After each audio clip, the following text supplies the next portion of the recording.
Hey there, everybody. It's Saturday afternoon, June the 20th, and this is what I call a PVD, a Project Video Diary.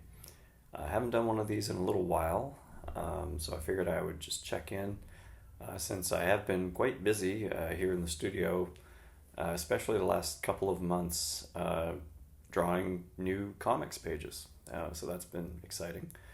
I've had a number of them kind of over the last couple of years. uh, I've kind of drawn drafts and sketches and a whole bunch of pre-visualization work for the series that I'm working on, which is called The Return of the Tesla Twins. And it's a real kind of pop culture mashup of as you might guess from the name, if you're old like me, you remember a sort of educational series that was on Canadian television called The Edison Twins. The premise of the comic that I've been working on, The Tesla Twins, is what if there was a science show for teens like this, starring a couple of young actors, but the young actors are also in fact scientific geniuses. And what if they invent something that kind of breaks the universe and separates them forever? Or does it? So there's there's a lot going on in that series. It's something that I've turned over in my head for literally decades, some of it, and now that it's kind of set starting in the 1980s and 90s, when I myself was a teenager. So now that I have some distance from that, I find it a bit easier, I think, to kind of redigest those times and play with them a little bit artistically. So I'm also somebody who's only ever really created short stories. Like I've written a couple of novel-length prose pieces. I've done a few comics that are like longer than 6 pages, but really not many. Most of them tend to be under 6. And that's kind of the same situation here. It's the Tesla Twins stories are a bunch of short stories. And you're just kind of dipping in and out of different characters' situations at different times. On top of all that, those stories are kind of supported by a bunch of other, for lack of a better term, in-universe material. So if you can imagine, continuing the metaphor of the Edison Twins TV show, what if there had also been Edison Twins toys and comics in the newspaper and cartoons and spin-offs and so on? That kind of material is what I'm generating as kind of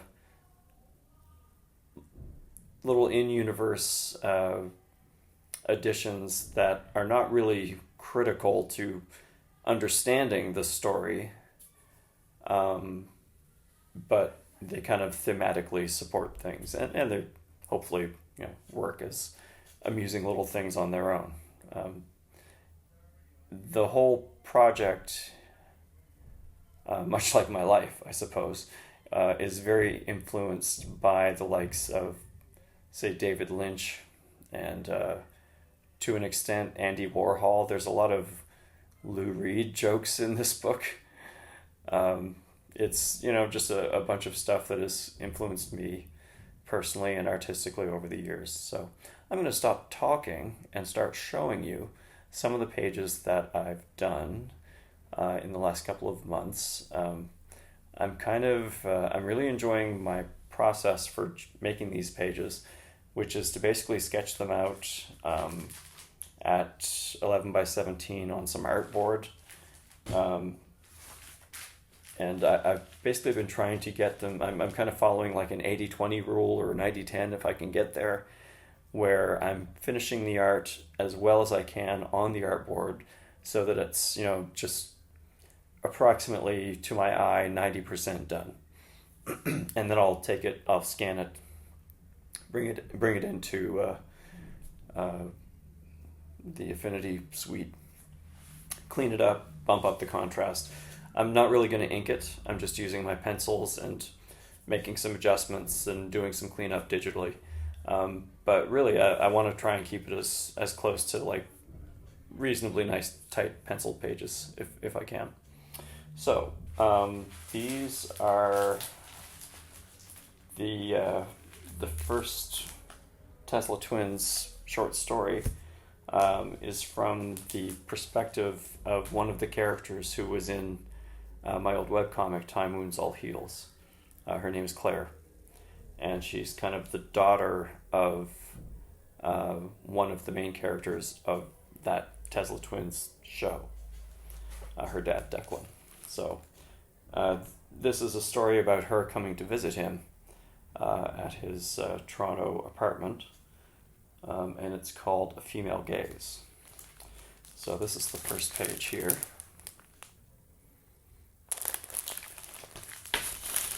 I've also been putting the kind of draft pages and sketches that are relevant to the page inside of these bags, just in case there's like a note to myself on something that I want to draw, or eventually I'm going to be selling these pages as well, so I'll probably sell the supporting sketches with them. Okay, so here is the second page. And the third.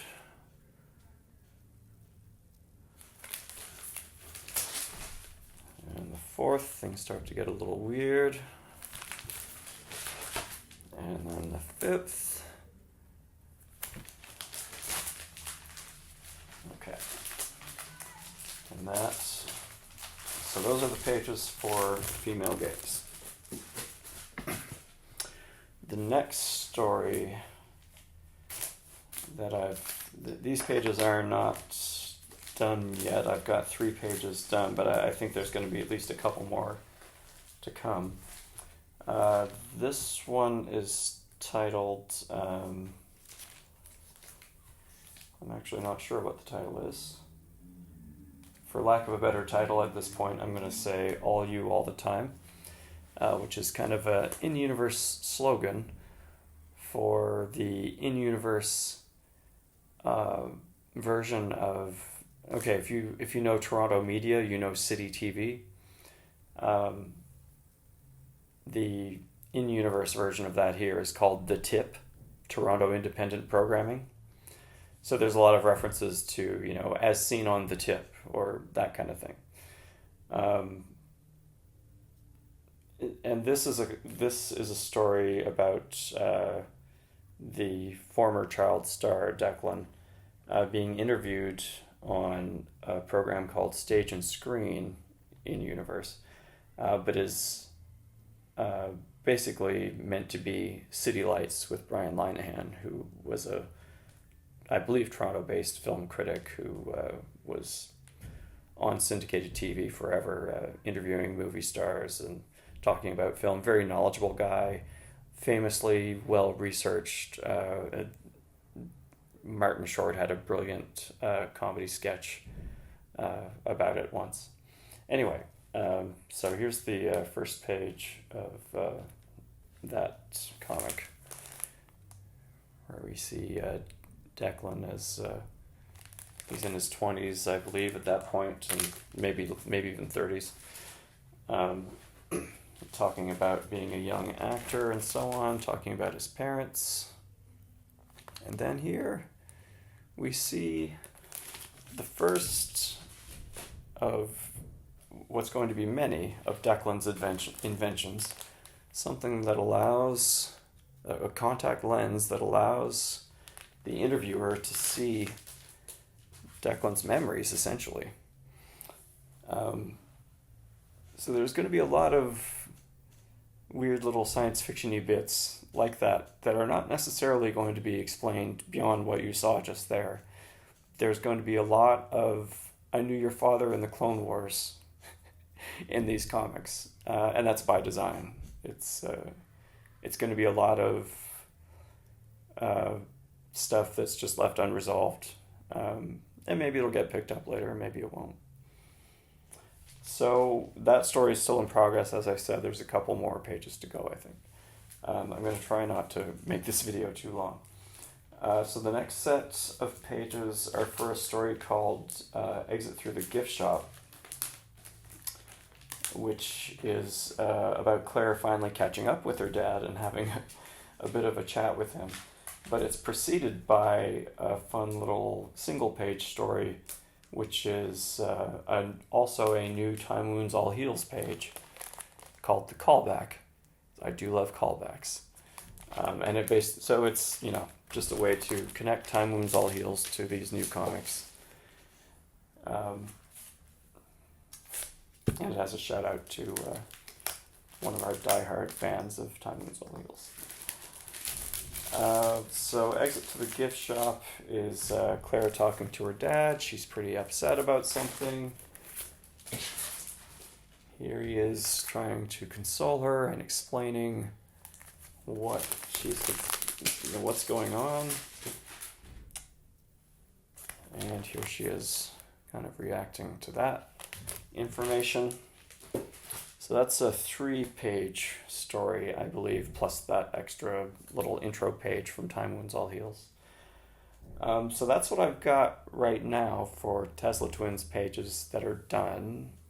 I think the total size of the comic book that I collect these all into, it's probably going to be like a standard 32-page comic. So I'll probably do one more. I've got a couple more pages to do on one of those stories, and then I'll probably do another kind of relevant story that would take up a few more pages. And then the rest is going to be filled in with the supporting material that I mentioned before, the kind of in-universe other comics. And here's one. It's called Navy Cops. And it's just what it sounds like. It's NCIS fan fiction, but in universe. So you'll start to see some little visual devices and recurring motifs. Again, it's not necessarily ever going to be explained, but if you're the kind of person who loves noticing things, like me, then it's probably going to be your kind of book. Here's a fake ad, a kind of Hostess Twinkie style ad, but starring Lou Reed and John Cale. Their famous prickly relationship. And then I have, I'm not sure if these are going to be within the comic itself or if I'll just kind of include them. I'm kind of planning on doing a standard format comic book collection of all this stuff. But I'm also thinking about doing a kind of deluxe version that would be at a larger size, and might include some kind of bonus material for people that would actually care about having bonus material and the larger size. And one of the things that I thought about doing was these basically pin-up pictures, or they're kind of like faux covers for comics that do not exist but are, again, in universe for the Tesla Twins story. So here's one called The Ascended, and it's basically just a character tableau. It's meant to be like the front cover of a comic book.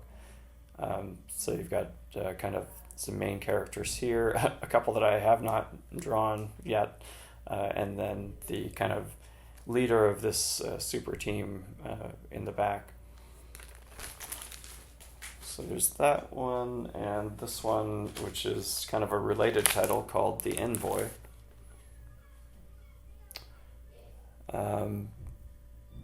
This is one that will definitely benefit from some digital post, because this is all this dark area. I went a little crazy with the graphite, and there's a couple figures back here that could be popping better. Plus I'm going to add a bit of a star field here in the black area. But you know, you get the idea. That's kind of what I mean about doing like 80 to 90% on the page, and then digital post. So, all that together, I think I'm something like halfway through the number of pages I'm going to need to publish something eventually. So I'm hoping to do that by the end of summer at this rate, like maybe late July, early August, maybe a bit later than that. We'll see how it goes. I'm trying not to pressure myself with any deadlines. Obviously, I'd rather just make the best pages that I can, and then just publish them when they're ready. So anyway, that's how things are right now. I'm pleased with the progress, and I'm looking forward to getting the final project together and showing it to you. So thanks for your attention, and have a great weekend.